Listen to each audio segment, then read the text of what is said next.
दोस्तों नमस्कार, एक बार फिर स्वागत है आपका हमारे चैनल डिजिटल ज्ञान एक्सपर्ट में। दोस्तों आज हम आपको बताने जा रहे हैं यूपीसीएम फेलोशिप कार्यक्रम के बारे में। जी हाँ, बहुत ही बढ़िया ये फेलोशिप कार्यक्रम है।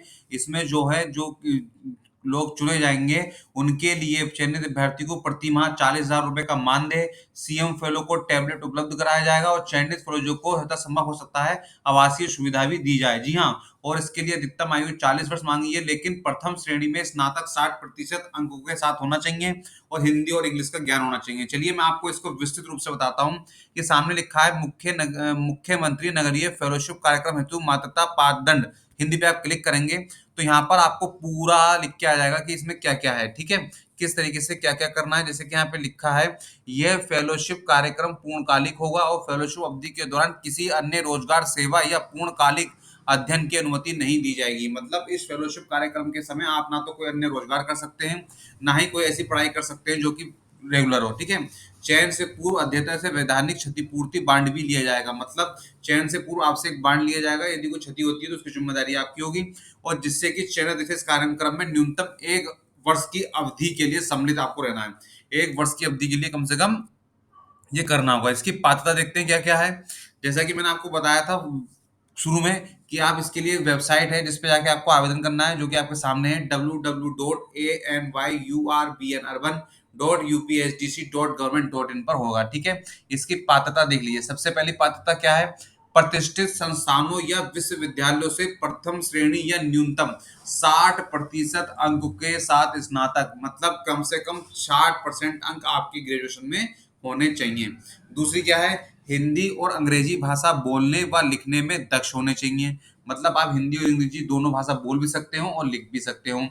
आवेदन में सूचीबद्ध किसी भी क्षेत्र से प्रशासनिक कार्य अनुभव, फेलोशिप से संबंधित विषयगत क्षेत्रों में लेख, नीति पत्र, शोध पत्र, मूल्यांकन, परियोजनाओं या योजनाओं की निगरानी आदि का प्रकाशन साक्ष्य प्रस्तुत करना होगा। मतलब जो आवेदन में सूचीबद्ध क्षेत्र है उसमें या तो आपने फेलोशिप करी हो, कोई मूल्यांकन किया गया हो, कोई भी प्रकार का आपका अनुभव होना चाहिए। फिर क्या है, उम्मीदवार फील्ड वर्क में कार्य करने के लिए इच्छुक होना चाहिए। जो उम्मीदवार हो वो फील्ड पे जाने के लिए इच्छुक होने चाहिए, और उम्मीदवारों का निवास उन्हें आवंटित किए गए स्थानों पर ही होना चाहिए। जो हमको जो आवास है जो आपको मतलब आवंटित किया जाएगा, आवंटित किए गए स्थानों पर ही आपका आवास होना चाहिए। और आवेदकों के पास कंप्यूटर पर उत्कृष्ट कौशल एवं सूचना एवं संचार प्रौद्योगिकी उपयोग पर काम करने की दक्षता, मतलब आपको कंप्यूटर का ज्ञान भी होना चाहिए, कौशल भी होनी चाहिए। आयु सीमा बताते हैं आपको क्या है। आवेदन प्राप्त होने की अंतिम तिथि को उम्मीदवार की अधिकतम आयु 40 वर्ष से अधिक नहीं होनी चाहिए। मतलब जो भी आवेदन कर रहे हैं उनकी आयु 40 वर्ष से कम होनी चाहिए, 40 वर्ष से अधिक नहीं होनी चाहिए। यहाँ पर आपके भूमिका और दायित्व हैं जिसमें सब लिखा हुआ है कि आपको क्या भूमिका दी जाएगी, क्या दायित्व दिया जाएगा। ये रिपोर्टिंग से संबंधित है, किस तरीके से रिपोर्टिंग करें, मानदेय की बात करते हैं अब। फेलोशिप कार्यक्रम के तहत चयनित अभ्यर्थियों को 30,000 रुपए प्रति माह भुगतान पारिश्रमिक के रूप में किया जाएगा। इसके अतिरिक्त स्थल निरीक्षण हेतु अभ्यर्थियों को 10,000 रुपए प्रति माह का भुगतान किया जाएगा। मतलब कुल मिलाकर 40,000 रुपए आपको प्रति माह दिया जाएगा। विभाग द्वारा टेबलेट न प्रदान किए जाने की स्थिति में अभ्यर्थी को 15,000 रुपए की एक मुश्त राशि टेबलेट खरीदने के लिए भी दी जाएगी, ताकि योजनाओं की प्रभावी निगरानी व मूल्यांकन किए जा सके। इसके अतिरिक्त कोई भी भुगतान नहीं किया जाएगा। मतलब 30,000 रुपए आपको मानदेय होगा, 10,000 रुपए संरक्षण का होगा, कुल मिलाकर 40,000 रुपए प्रति माह ये हो गया आपका। एक टेबलेट मिलेगा, टेबलेट अगर नहीं मिलता है तो 15,000 रुपए की राशि दी जाएगी, आप जाएं टेबलेट ले लें। ठीक, ये तो आपको हो गया कि क्या क्या सुविधा इसमें प्रदान की जाएगी। नियोजन विभाग द्वारा आकांक्षी ब्लॉक योजना के फेलों को प्रदान किए गए सुविधाएं संशोधित होने पर यथा आकांक्षी नगर योजना कार्यक्रम में भी लागू होगी। ये हो गया। फिर ये हमारी संबद्धता अवधि तथा वार्षिक प्रदर्शन मूल्यांकन है। इसमें क्या है, ये 1 वर्ष तक वैध होगी। ये जो आपको फेलोशिप कार्यक्रम दिया जा रहा है इसमें जो अवधि होगी 1 वर्ष की होगी।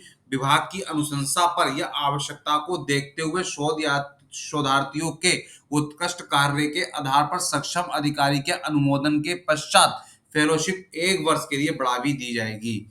1 वर्ष के लिए बढ़ाया जा सकता है। शोधार्थी की फेलोशिप अवधि में की गई वृद्धि हेतु पूर्व निर्धारक पारिश्रमिक के अतिरिक्त कोई भी अन्य, यदि आपकी फेलोशिप 1 साल और बढ़ाई जाती है तो आपका कोई भी मानदेय बढ़ाया नहीं जाएगा, जो मानदेय पहले है वही रहेगा।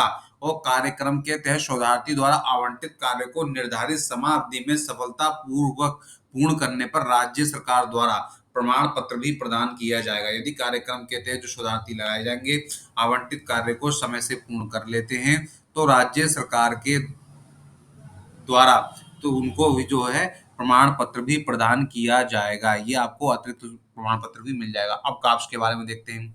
अनुपातिक आधार पर 1 वर्ष में 12 दिन की छुट्टी प्रदान की जाएगी, जिसकी पूर्व अनुमति अधिशासी अधिकारी जिलाधिकारी से प्राप्त करनी होगी। ठीक, ये तो हो गया।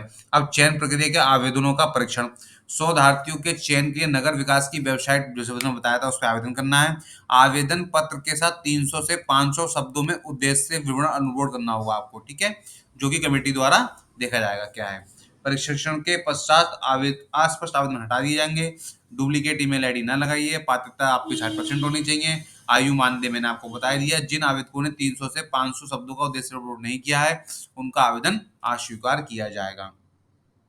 ठीक है, आवेदनों की स्क्रीनिंग के बाद उनका आवेदन किया जाएगा। इसमें जैसे कि आपकी योग्यता बताइए स्नातक, अगर आप 60 से 70 के बीच है तो आपको 15 अंक अतिरिक्त मिलेंगे। ठीक है, स्नातक 70 से ऊपर है तो 20 मिलेंगे। और आप यदि एमए, एमएससी, एमकॉम है, अंक केवल तभी जाएंगे स्कोर 60% अगर अधिक है तो 25 से आपको ये मिलेंगे।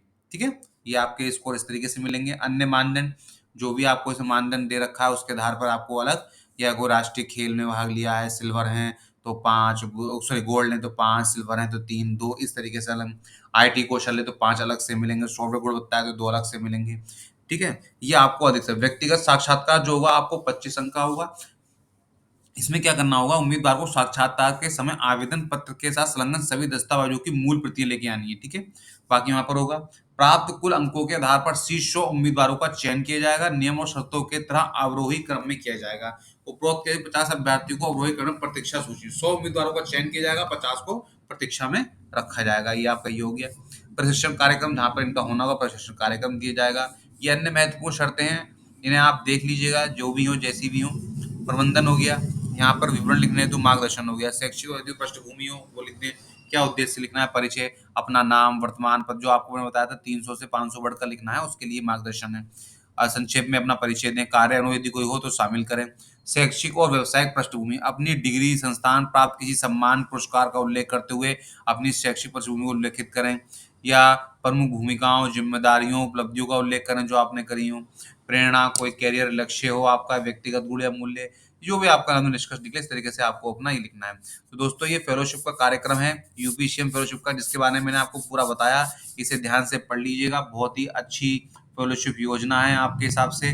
40,000 मानदेय भी मिल रहा है, टैबलेट भी मिल रहा है, टैबलेट ना मिलने के समय पैसे मिल रहे हैं। तो आप इसको पूरा ध्यान से पढ़ें। पढ़ने के बाद आप इसे स्क्रॉल डाउन नीचे करेंगे, यहाँ पर लिखा है मैंने सीएम नगर फेलोशिप टेस्ट की सारी नियम शर्तें पढ़ ली हैं। आगे बढ़े पे क्लिक करेंगे। यहाँ पर जैसे आप आगे बढ़े पे क्लिक करेंगे आपका पूरा फॉर्म खुल के आ जाएगा। यहाँ किसी कारणवश सम एरर दिखा रहा है, कुछ एरर है, इस चक्कर में ये खुल नहीं रहा है। इसे दोबारा खोलते हैं।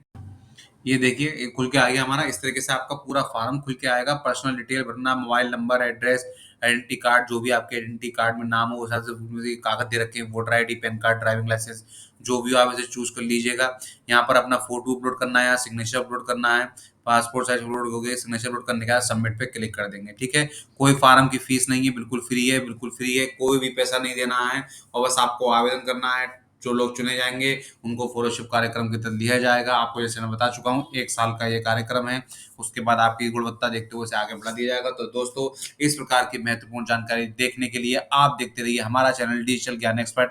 जैसा कि मैंने आपको शुरू में बता चुका हूँ कि एक हमारे चैनल के माध्यम से ना आपको सिर्फ सरकारी योजनाओं के बारे में जानकारी प्राप्त होगी, बल्कि समय समय पर आने वाली सरकारी जॉब के बारे में भी आप हमारे चैनल के माध्यम से जानकारी प्राप्त कर सकते हैं। और दोस्तों यदि आपको हमारे द्वारा दी गई जानकारी अच्छी लगी हो, हमारे चैनल को सब्सक्राइब कर लीजिए, ताकि ऐसी जानकारी आपके पास समय समय पर हमारे द्वारा पहुंचती रहे। जय हिंद, जय भारत।